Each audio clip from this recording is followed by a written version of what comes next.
저는 경남 하동에서 냉동김밥을 제조해서 전 세계에 수출을 하고 있는 복을 만드는 사람들 대표 조원으로 합니다.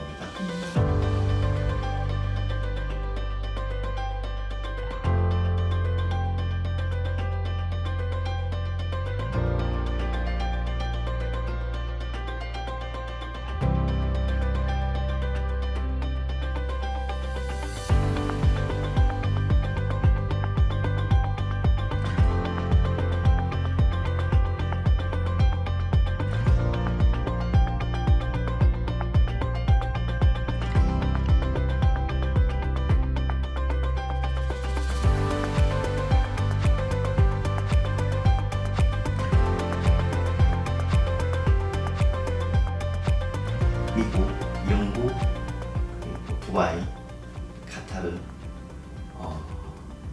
싱가포르, 기타 등등 한 12개국 정도 그렇습니까? 저희가 이제 계속 수출 시도를 하고 있고 아직 수출은 시작은 되지 않았지만 접촉을 해서 준비하는 캐나다, 독일 이런 쪽도 많습니다. 저희는 2020년도 홍콩을 직접 수출을 하면서 이제 수출 국가들이 쭉 현재까지 계속 늘어나고 있는 상황입니다. 2020년도 6월 달에 이제 홍콩에 수출을 시작을 했거든요. 그 당시에 이제 1월 달부터 코로나가 들어왔으니까 그 시기이긴 합니다. 당시 그 홍콩에 있는 그 수입 바이어분 업체분들이 이제 기존에 저랑 거래를 하고 있었던 분이었기 때문에 쉽게 신제품을 소개할 수 있었고 코로나 때문에 사실 우리 회사에 방문을 해서 관능평가도 실제 해보지 못했습니다. 그냥 자기네 한국에 계신 지인분들을 보내가지고, 왜냐하면 입국이 어려웠지 않습니까, 코로나 때. 그래서 그분들 오셔다 놓고 영상으로 A, B, C 관능평가를 직접 지인들이 하셔가지고 김밥을 가져가셨어요. 지인들이 냉동인데 괜찮아 이렇게 해서 김밥을 가져가셨습니다. 아주 재밌는 에피소드입니다. 2018년도 정도였던 것 같아요. 그때 그 한국이 아니지 도쿄 AT 지사에서 무인양품점이라는 일본의 그 마켓이 있습니다. 거기에 코리안스시라는 우리 김밥이 불티나게 팔린다는 기사가 제가 이 온라인 인터넷으로 본 적이 있었습니다. 그 당시에는 사실 이걸 내가 할 수 있을까? 라는 의문이 들었지만 이만큼 또 우리 농산물들을 많이 이렇게 넣을 수 있을 만한 어떤 그런 제품도 없더라고요. 그래서 김밥을 일본에서 만들지 말고 한국에서 우리가 직접 만들어 가지고 수출을 하면 되겠다. 그래서 이제 R&D를 한 1년 동안 시작을 했습니다. 홍콩으로 시작해가지고 작년까지는 한 12개국 정도였는데 올해는 한 15개국 정도 될 것 같고요. 매출은 우리가 2020년도 김밥을 처음 시장에 내놨을 때 국내 해외 포함해서 한 4억 정도 수준밖에 안 됐었는데 그 중에 수출 물량이 한 2억 정도 됐었던 것 같습니다. 지금 현재는 수출 물량이 한 30억에서 40억 정도 예상을 하고 있습니다. 냉동이라는 이미지가 일반적으로 특히 소비자들한테는 아주 싸다, 저렴해야 된다라고 인식이 아주 강합니다. 그래서 그 인식을 사실 깨기 위해서는 정말 좋은 재료를 일단 첫 번째로 써야 된다고 생각을 하고요. 이 김밥이 국내에는 뭐 편의점에도 김밥이 많이 있고 그리고 오프라인에 프랜차이즈 매장들도 많지 않습니까?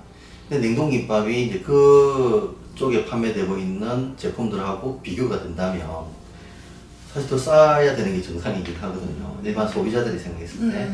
그런데 냉동김밥을 만들기 위한 공정을 따지자면 냉장김밥보다 훨씬 더 공수가 많이 들어갑니다. 그렇기 때문에 이제 단가가 올라가야 되는 수준인데 단가가 당연히 올라가야 되지만 소비자들의 인식을 깨기 위해서는 싸야 되는데 상당히 그때 고민이 많았습니다. 어떻게 해서 낮출 수 있을까? 로봇가 만들어야 될 수도 없고 그래서 이제 제가 고집하는 게 원재료라도 정말 국산 좋은 재료를 사용을 하되 마케팅 전략으로 부가가치를 높여야 되겠다 해서 일반 냉동김밥이라고 부르지 않고 식물성 김밥, 비건 김밥, 네. 단백질 김밥 이런 카테고리를 해서 소고점을 그렇게 해서 초점을 맞춰가지고 마케팅을 했습니다. 그래서 부가가치가 지금 상당히 오른 상태에서 판매가 되고 있습니다.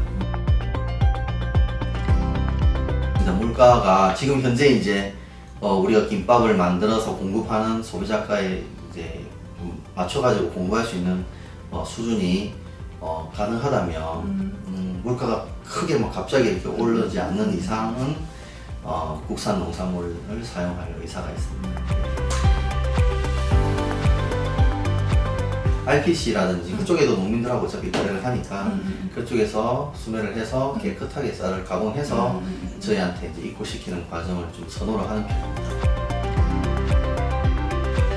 작년 기준으로 한 300톤 정도 300톤 정도 소비를 시켰고 올해는 작년 2배 정도 지금 사용을 하고 있으니까 뭐 그렇게 추정을 한 500톤, 600톤 정도 사용을 하고 있을 거라고 생각합니다.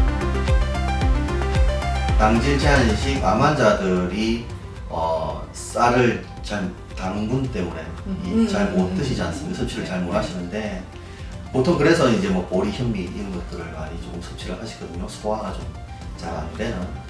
그래서 저희가 이 쌀이 왜 이 당뇨 환자들이라든지 이쪽에 또 왜 맞냐면 보통 쌀을 드시면 안 되는데 어떻게 김밥이든 그 쌀을 이렇게 당뇨 환자들한테 섭취를 강요를 그런 연구 개발을 하느냐라고 하시겠지만 이 쌀을 냉장 휴지 시간 그러니까 한 14시간 정도, 12시간 정도 조금 그 냉장 상태라든지 냉동 상태로 두면 이 화학적 반응이 좀 일어나가지고 전분이 흡수율을 떨어뜨립니다. 그러니까 저항성 전분이 발생이 돼가지고 섭취를 하면 그 당분이 다 흡수가 안 돼요. 그런 기술을 저희가 또 특허를 내서 지금 가지고 있거든요. 그래서 이제 그런 기술을 이용해서 이제 그 당뇨 환자들한테 제공할 수 있습니다.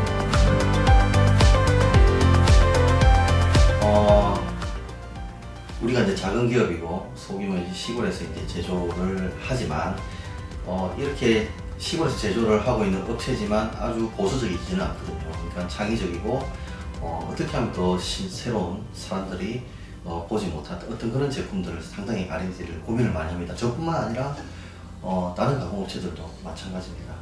근데 이렇게 시도를 하다 보면 사실 지금 우리 그 미국에서 이렇게 이슈가 생기듯이 팡 터질 때가 있지 않습니까? 네. 그러면 수요가 아마 분명히 몰리게 됩니다. 네.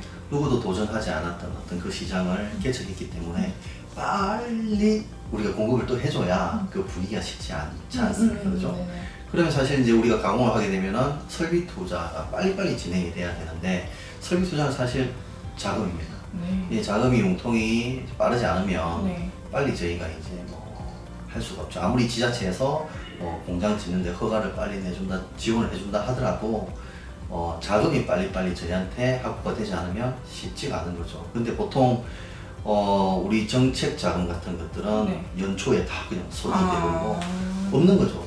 거기 우리가 시기가 언제 이렇게 폭발적으로 일어날지 모르는 어떤 그렇죠. 그런 상황에서 늘 연초에 모든 사업들이 끝나버리니까 그런 부분이 조금 아쉽다. 그래서 어떤 특별 작업, 긴급 이슈가 된 어떤 그런 아이템에 한해서는 네네. 뭔가 특별 자금 같은 게 있어서 네. 이렇게 우리가 확 성장을 해야 될 때는 네. 빨리 뭔가 좀 투입이 돼서 네. 해줄 수 있는 어떤 그런 정책들도 좀 있었으면 좋겠습니다.